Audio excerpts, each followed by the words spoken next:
하나님의 말씀을 받습니다. 우리에게 주시는 하나님의 말씀은 구약 성경 에스겔서 36장 26절에서 28절까지의 말씀입니다. 제가 가지고 있는 구약 성경 1208페이지에 있습니다. 에스겔서 36장 26절부터 28절까지의 말씀을 우리 한 마음과 한 목소리로 천천히 합독합니다. 에스겔서 36장 26절에서 28절까지의 말씀입니다. 다 찾으신 줄 알고 함께 한 마음과 한 목소리로 천천히 합독합니다. 시작. 또 새 영을 너희 속에 두고 새 마음을 너희에게 주되 너희 육신에서 굳은 마음을 제거하고 부드러운 마음을 줄 것이며 또 내 영을 너희 속에 두어 너희로 내 율례를 행하게 하리니 너희가 내 규례를 지켜 행할지라. 내가 너희 조상에게 준 땅에서 너희가 거주하면서 내 백성이 되고 나는 너희의 하나님이 되리라. 아멘. 살아계신 하나님의 말씀입니다. 기도합니다. 하나님, 세상의 풍파 가운데 지치고 상한 마음들, 완악하고 강팍한 심령 가운데 무너졌던 우리가 다시 한번 주님의 은혜와 회복을 갈망하며 예배 자리에 나옵니다. 성령님 이 시간 친히 강림하사 우리 사랑하는 성도들의 마음과 심령을 어루만져 주셔서 은혜로 회복으로 솟게 되는 시간 되게 하여 주옵소서. 모든 말씀 예수님의 이름으로 간절히 기도드리옵나이다. 아멘. 우리 옆 사람을 향해서 이렇게 축복할까요? 하나님께서 이 시간 예배를 통해 우리를 회복시켜 주십니다 라고 축복합시다. 하나님께서 이 시간 예배를 통해서 우리를 회복시켜 주신 줄 믿습니다. 하나님께서 우리를 회복시켜 주신 줄 믿습니다. 사랑하는 성도 여러분, 오늘 주일날 우리는 예배 자리에 나왔어요. 왜 예배 자리에 나왔죠? 이 시간을 통해 하나님께서 나를 만져주시고 회복시켜 주시고 은혜 부어 주실 줄 믿기 때문에 나왔어요. 그런데 안타까운 건 상당수의 많은 사람들이 그런 마음을 가지고 예배를 나왔지만 안타까운 건 많은 사람들이 그런 은혜, 그런 회복을 생각보다 많이 경험하지 못한다는 문제예요. 분명히 갈망하면서 나오고 은혜를 받기 위해서 나왔지만 안타까운 건 그것들을 누리는 사람들이 많지가 않아요. 어떻게 해야 우리는 예배 가운데 회복을 경험하고 은혜를 붙잡고 더 나아가 하나님의 임재를 경험할 수 있을까요? 쉽게 설명하면 지금은 봄이죠. 앞에 봤더니 어제까지만 해도 트랙터로 이 논을 갈아엎어요. 이 봄을 농사를 준비하는 것을 통해서 우리는 발견할 수 있어요. 겨우내 굳어버렸던 땅에 논에 벼를 심기는 어렵죠.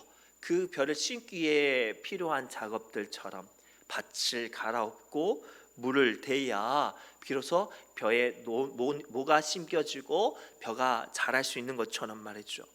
오늘 말씀을 통해 하나님께서는 에스겔서 36장 말씀을 통해 우리가 하나님의 백성으로 다시 한번 회복되기를 원한다면 필요한 것들이 있다는 거예요. 은혜 받기 원한다면 필요한 것들이 있다는 거죠. 그게 무엇인지 오늘 말씀을 통해 발견하고, 그리고 이 시간 우리가 드려진 예배가 은혜 받는 시간, 회복받는 시간 되기를 주님으로 축복합니다. 첫째가 이거예요.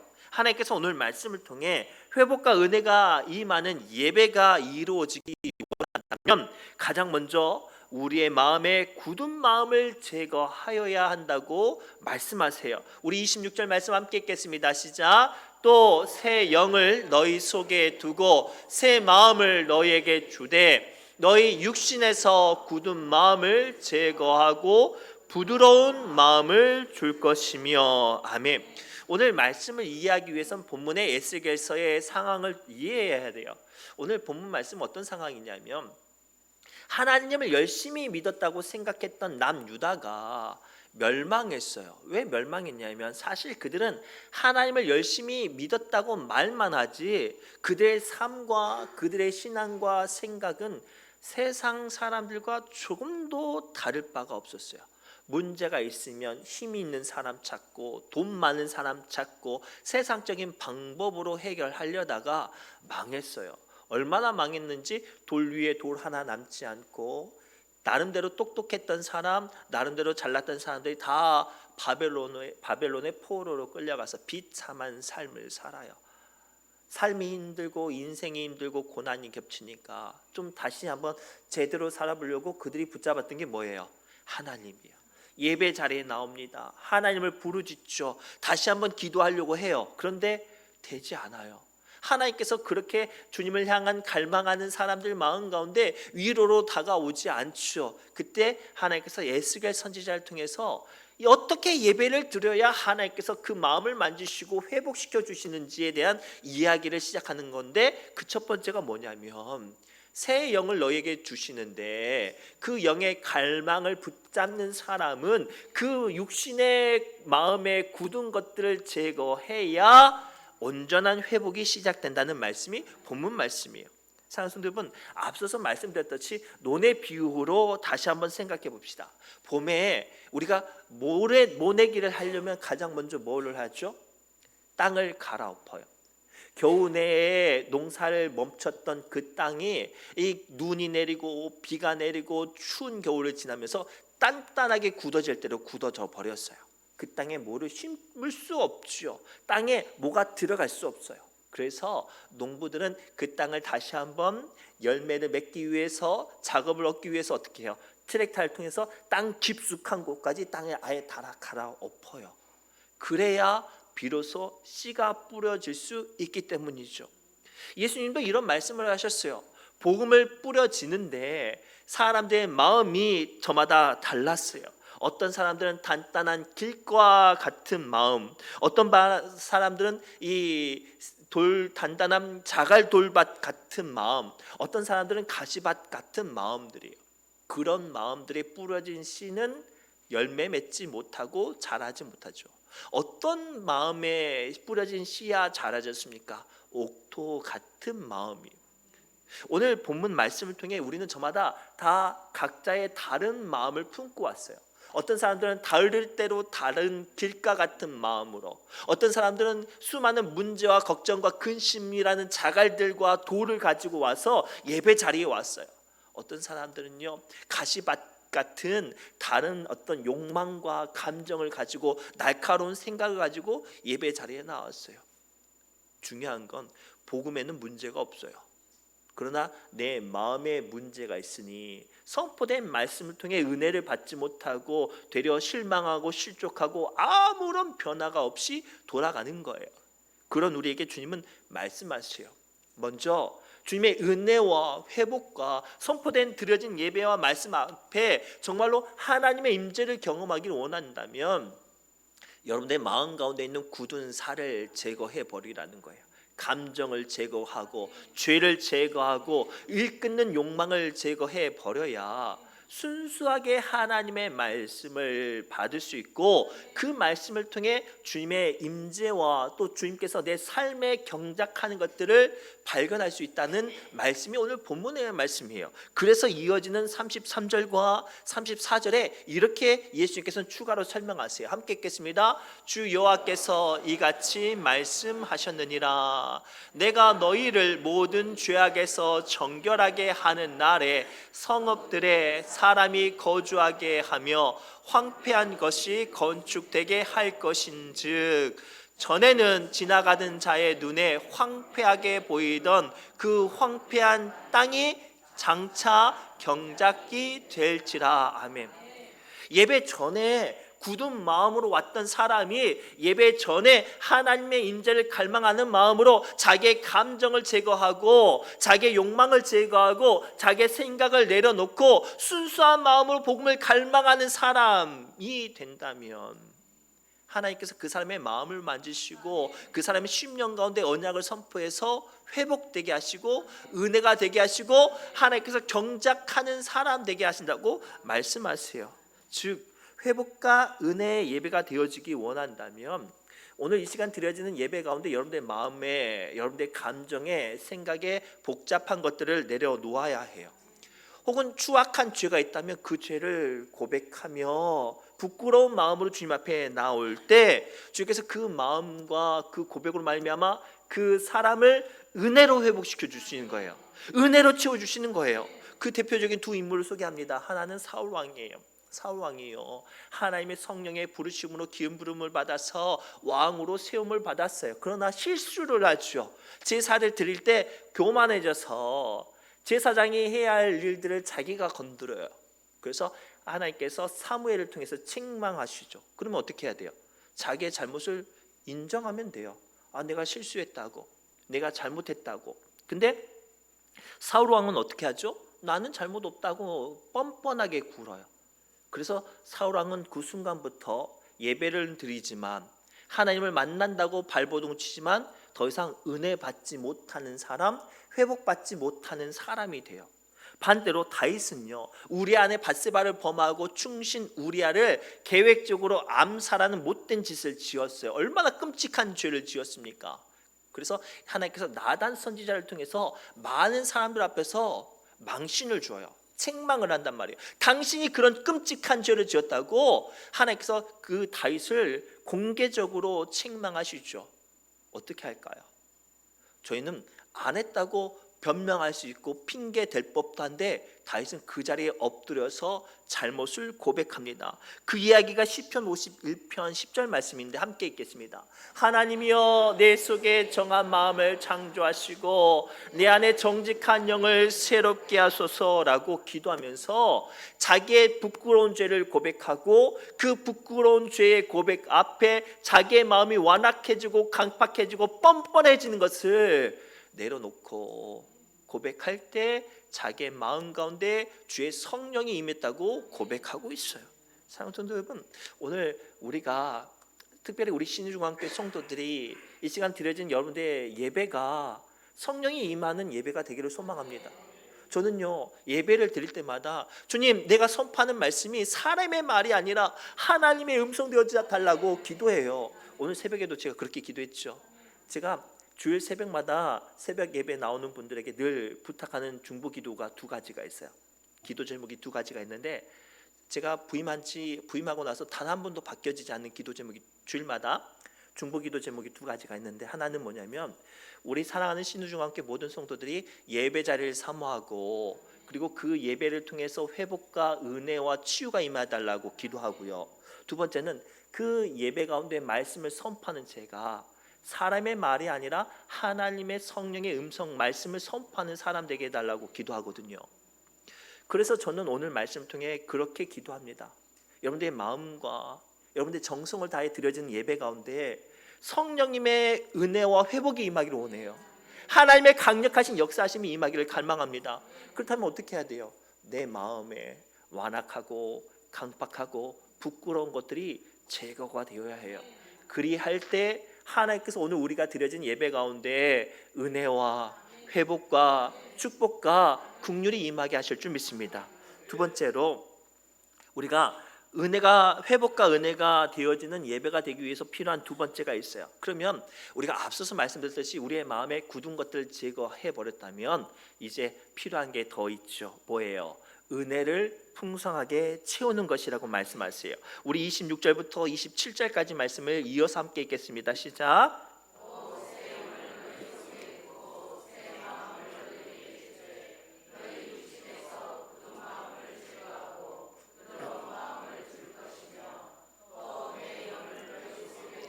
너희로 내 율례를 행하게 하리니 너희가 내 규례를 지켜 행할지니라. 자, 이 화면 가만히 보세요.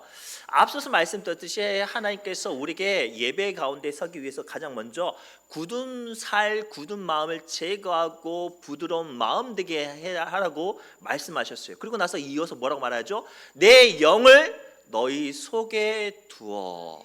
즉 하나님의 임재를 너희 마음 가운데 담으라라고 말씀하세요. 다시 한번 논농사 이야기를 시작하겠습니다. 힘들게 트럭터로 논의 땅에 깊숙한 곳까지 다 뒤집어 엎었어요. 그 다음에 어떻게 해야 모를 심을 수 있어요? 물을 대야 해요. 그냥 물을 대는 게 아니라 가득 넘실넘실 대야 모를 심을 수가 있는 거예요. 아무리 땅을 잘 갈아엎었어도 물이 넘실넘실 담겨져 있지 않으면 모를 심을 수가 없어요. 오늘 말씀을 통해 주님 우리에게 두 번째로 뭐라고 말씀하시냐면, 이 시간 예배 전에 기도로, 회개로, 부끄러움으로 저마다 마음에 무거운 것들을 다 내려놓는다면 그 순간 무엇이 필요하냐면 성령님의 임재를 갈망해야 한다는 거예요. 성령님께서 여러분들의 마음 가운데 채워지지 않으면, 임재하지 않으면 선포된 말씀이 내 귀에 들리지 않아요. 선포된 말씀이 내 마음을 만지지 않죠. 그러기 위해선 세 가지 단계가 필요해요. 먼저 말씀을 채워야 해요. 중요한 거예요. 이 시간 우리가 드려진 예배 가운데 하나님의 말씀이 없으면 그것은 사람의 소리예요. 제가 예배한다고 예배를 열었어요. 그런데 갑자기 이재명 대통령이나 다른 대통령이 정치인이 와가지고 막 이야기를 해요. 그건 예배가 아니겠죠. 예배란 가장 먼저 하나님의 말씀이 선포가 되어져요. 두 번째 필요한 게 아니면, 두 번째 필요한 건 찬양이 채워져야 되고 찬양이 올려져야 돼요. 찬양과 세상 노래의 차이가 뭔지 아세요? 세상 노래는 자기를 위한 거예요. 그러나 찬양은 누구를 위한 거예요? 하나님을 위한 거예요. 상당수 많은 찬양 사역자들과 많은 어떤 찬양을 부르는 사람들이 실수하고 실패하고 오해하는 게 뭐냐면, 그 찬양을 통해 하나님께 영광을 돌려드리는 게 없다면 그 찬양은 실패하는 찬양이 되는 거예요. 특별히 우리 신의중앙교회 모든 찬양 사역자들과 또 함께 예배하는 사람들은 찬양 드릴 때 이 찬양이 하나님께 올려지기를 갈망하며 찬양하는 거예요. 그래서 우리가 묵도 찬양을 하고 나서 어떻게 해요? 저는 이렇게 찬양하죠. 임재 찬송할 때 왜 이렇게 제가 손을 들고 찬양하냐면, 하나님, 이 찬양은 제가 입술로 부르는 찬양이 아니라 하나님께 올려드리는 찬양. 그리고 그 찬양을 하나님께서 받으실 줄 믿습니다 라고 할 때 그 찬양 가운데 성령이 여러분들의 마음 가운데, 예배 가운데 충만케 임하실 줄 믿습니다. 그리고 한 걸음 더 나가 뭐가 필요할까요? 기도가 필요해요. 기도는 뭐예요? 하나님의 부르심에 응답하는 거예요. 만약에 하나님께서 이 시간에 우리 이승만아 불렀는데 제가 가만히 있어요. 그럼 어떻게 해요? 아무런 소통이 이루어지지가 않은 거예요. 그런데 말씀을 통해, 찬양을 통해 하나님께서 여러분들 이름을 부르세요. 그때 우리가 그 부름의 응답을 어떻게 하는 거예요? 기도라는 거예요. 주님, 제가 여기 있습니다. 저를 사용하여 주시고, 주님, 선포된 말씀이 제 마음에 아픈 것들을 어루만지네요. 제 마음에 있는 것들 주님 치유해 주시고 만져주시고 위로해 주세요. 그게 기도인 거예요. 그래서 우리 교회 예배는 말씀이 선포되면 이어서 어떻게 하죠? 찬양을 해요. 그리고 찬양을 통해 하나님께 영광을 돌리고 나서 그 찬양 가운데 우리 교회는 뭐 하죠? 기도해요. 선포된 말씀을 통해 주님 내 마음을 만지시고 위로하시고 소망 가운데 서게 해달라고 기도할 때 우리는 하나님의 임재를 경험하는 거예요. 앞서서 말씀드렸듯이 사도의 행전 2장을 보면 어떤 사건이 등장하냐면, 예수님을 모른다고 배신하고 도망쳤던 베드로가 예수님으로 말미암아 다시 한번 사명의 자리로 부르심을 받았죠. 그런데 불구하고 여전히 연약했어요. 그래서 베드로가 어떻게 했는지 아세요? 예수님께서 성령이 오실 때까지 기다리라 라고 말 때 숨어 있었어요. 마가의 다락방에서 숨어 있었어요. 그런데 예수님이 부탁하신 게 있으니까 기도로 기다렸어요. 근데 놀랍게 어떤 역사가 벌어지냐면, 예수님의 말씀을 붙잡고 연약하지만 기도로 갈망하고 기다렸던 베드로의 기도 위에 성령이 충만케 임했어요. 그랬더니 베드로가 갑자기 길가에 뛰쳐나가서 놀라운 일들을 감당하는데 복음을 전하기만 했는데 3,000명이 그 자리에서 회개를 했대요. 예배는 그런 자리예요. 세상에 지치고 연약하고 피곤하고 무너졌던, 망가졌던, 상처받았던 우리가 다시 한번 주의 말씀 앞에 나와 주의 말씀을 통해 언약으로 사명으로 세움을 받고 찬양을 통해 주님을 올려드리고 기도를 통해 주님을 향한 갈망이 이루어질 때 성령께서 우리의 마음 가운데 충만케 채워주는 거예요. 그리고 우리는 다시 한번 세상에 나가 살아갈 힘을 얻는 거예요. 그래서 예배에 실패한 사람은 예배를 드렸어도 세상에 가면 여전히 힘이 없어요. 그러나 예배에 성공한 사람, 예배의 회복과 은혜를 다시 한번 경험한 사람은 또 다시 세상에 나가 이길 수 있는 힘을 얻는 거예요. 그래서 우리는 예배를 드리는 거예요. 주님, 내가 지난 주간에 너무 힘들었어요. 못된 사람 때문에 상처받았어요. 돈이 없어서 허덕였어요. 내 자녀 때문에, 내가 알지 못한 질병 때문에 내 마음이 너무나도 괴로워요. 그런 마음을 가지고 주님께 나와 기도하고 말씀 붙잡고 찬양할 때 성령님께서 우리 마음 가운데 충만케 되어지면 또 한 일주일을 살아갈 수 있는 거예요.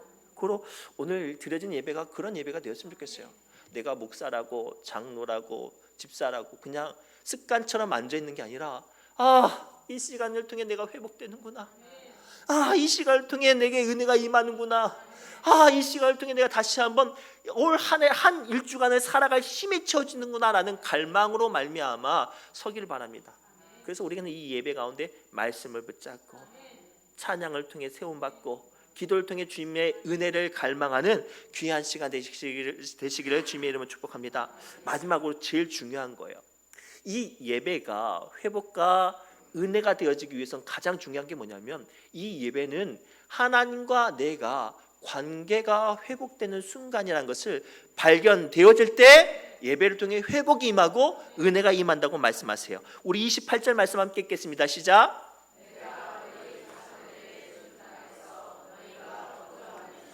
내 백성이 되고 나는 너희 하나님이 되리라. 아멘. 이 화면 가만히 보세요. 내가 너희 조상에게 준 땅에서, 이 땅은 뭐예요?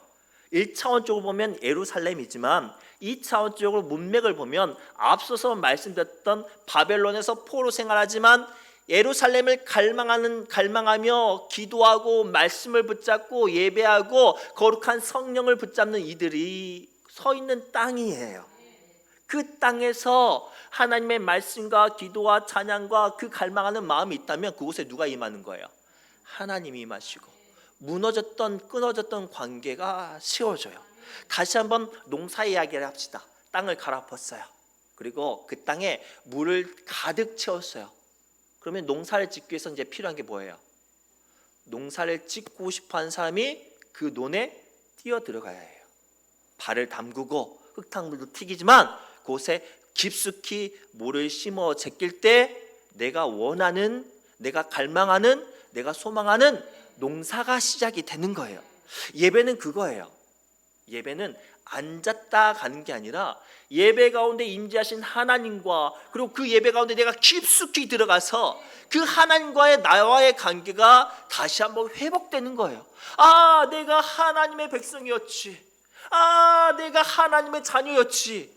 그것을 확인하는 순간 나는 다시 한번 은혜의 사람이 되는 거예요. 대표적인 이야기가 있습니다. 우리가 잘 알고 있는 탕자의 이야기예요. 탕자가 부잣집 둘째 아들이었어요. 그런데 세상에 욕심이 나서 성공해 보려고 아버지 재산 들고 나가잖아요. 은혜 받고 나가잖아요. 능력 받고 나가잖아요. 그런데 어떻게 해요? 세상에서 잘 되면 좋았는데 망했어요. 쫄딱 망했어요. 얼마나 망했는지 영원히 삶이 굶주려서 돼지가 먹는 주염 열매를 먹는데도 불구하고 배는 부른데 그 마음이 채워지지 않아서 이렇게 말을 하죠. 우리 아버지 집은 살찐송아지로 풍성한 것도 배부른데 난 여기서 줄어 죽는구나. 그때 아들이 어떻게 하죠? 아버지 집에 가야 되겠다. 아버지 만나야 되겠다. 내가 아들은 못 돼도 종이 될지라도 가야 되겠다라고 갈망하고 초라한 모습으로, 배고픈 모습으로, 삐쩍 마른 모습으로, 볼품 없는 모습으로 비틀거면서 아버지에게 가요. 놀라운 일이 벌어져요. 저기 먼 데서 형체도 볼 수도 없는 망할 대로 망가질 대로 망가진 아들의 모습을 아버지는 알아봤어요. 그리고 산거 먼데도 불구하고 아버지가 아들에게 달려가서 얼싸안고 입 맞추고 인장 반지를 끼워주면서 뭐라고 말을 해요? 아들은 말을 하죠. 아버지, 저는 아들 자격이 없으니까 종 되겠습니다. 근데 아버지는 상관없이 무슨 소리냐? 내 죽었던 아들이 살아왔다라고 말하면서 아들로 회복되어져요. 사랑하는 여러분, 오늘 말씀을 통해 주님께서 우리에게 분명히 말씀하시고 보여주시고 약속하시고 위로하신 게 뭐냐면, 내가 지난 주간에 살아가면서 죄가 있고 못된 일들을 만나고 내가 상처받고 믿음의 사람으로 설 수 없을 만큼 부끄러운 존재로 전락해 버렸을지라도 이 예배를 통해서 주님은 우리를 하나님의 자녀로 회복시켜 주시는 거예요. 하나님의 은혜로 회복시켜 주시는 거예요. 그래서 우리는 예배가 소중한 거예요. 내가 아무리 상처를 받았고 아무리 연약해졌을지라도 그 예배를 통해 우리는 하나님의 자녀임을, 그 사랑을 확진하고 확증하는 자리니 우리는 예배를 통해 은혜와 회복을 받을 수 있어요. 그래서 로마서 5장 8절 말씀을 통해 성경은 다음과 같이 말씀하세요. 함께 읽겠습니다. 우리가 아직 죄인 되었을 때에 그리스도께서 우리를 위하여 죽으심으로 하나님께서 우리에 대한 자기의 사랑을 확증하셨느니라. 아멘. 사랑하는 성도분, 예배는 그런 시간이에요. 아버지 품으로 돌아오는 시간이에요. 예배는 의무가 아니죠. 아버지 품으로 돌아오는 시간이에요. 예배는 형식이 아닙니다. 아버지 하나님을 만나는 거예요. 저는 죄송합니다. 제 이야기를 하겠습니다. 저는 어렸을 때 굉장히 철이 없었어요. 그래서 큰 실수도 많이 하고 부모님하고 한 꽤 오랜 시간 동안 연락도 안 하고 있었던 기억이 있었어요. 얼마나 부끄러워요. 근데 아직도 기억이 나는 건 그렇게 망가질 대로 망가졌던 아들이 하나님의 은혜 안에 아버지랑 어머니랑 마주서게 됐어요. 어땠을까? 이놈의 자식 뭐에 들어왔냐, 나가, 이렇게 할 줄 알았는데 그렇지 않더라고요. 그냥 아무 말 없이 안아주시고 보듬어 주신 기억이 있어요. 우리 하나님도 이럴 줄 믿습니다. 여러분들이 지난 한 주간 동안 실수하고 또는 세상 사람들과 똑같이 살았고 또 이 시간에 남들이 모르는 추악한 죄와 절망과 상처가 있을지라도 이 시간을 통해 주님은 여러분들 다시 한번 내 사랑하는 아들아, 내 사랑하는 딸아 만나주시고 회복하시고 치유하시고 어루만져 주시는 거예요. 그걸 좀 갈망했으면 좋겠어요. 그냥 예배가 습관처럼 앉았다 가니까 내가 위로도 못 받고 다시 세상 가운데 허덕이는 거예요. 오늘 드려진 예배를 통해 여러분들이 다시 한번 회복이 됐으면 좋겠어요. 아, 이렇게 믿음 없는 나도, 이렇게 여전히 부족한 나도, 여전히 죄 가운데 있는 나도 주님께서 예배를 통해 다시 한번 만나주시고 만져주시는구나 라는 고백이 되어질 때 주님께서는 우리를 만져주시고 회복하시고 붙들어 주시는 줄 믿습니다. 말씀을 맺겠습니다. 농사를 통해서 우리가 소망을 얻고 또는 힘을 얻기 위해서는 어떻게 해야 돼요? 겨울에 굳어졌던 땅을 갈아엎고 물이 없어도 부족해도 가득하게 채우고 흙탕물이고 진흙탕물이어도 내가 뛰어 들어가야 농사가 제대로 되어지는 것처럼 저는 우리 신내중앙교 예배가 그냥 앉았다만 가는 것이 아니라 깊이 뛰어 들어와서 우리 가운데 하나님 함께 계시는 성령님과 함께 어우러지고 만나고 그리고 붙잡는 시간 되기를 소망합니다. 그리할 때 어떻게 되어지죠? 회복과 은혜의 예배가 우리 안에 이루어질 줄 믿습니다. 기도합니다. 하나님, 이 시간 세상에 방황하면서 세상 사람들과 똑같이 죄를 짓고 똑같이 상처받고 똑같이 무너졌던 우리가 탕자처럼 다시 한번 주님 앞에 섭니다. 주님, 지치고 상한 우리의 마음, 힘이 없고 연약했던 우리의 마음들 다시 한번 뜨겁게 만나 주셔서 하나님의 자녀로 백성으로 회복시켜 주옵소서. 모든 말씀 예수님의 이름으로 간절히 기도드리옵나이다. 아멘.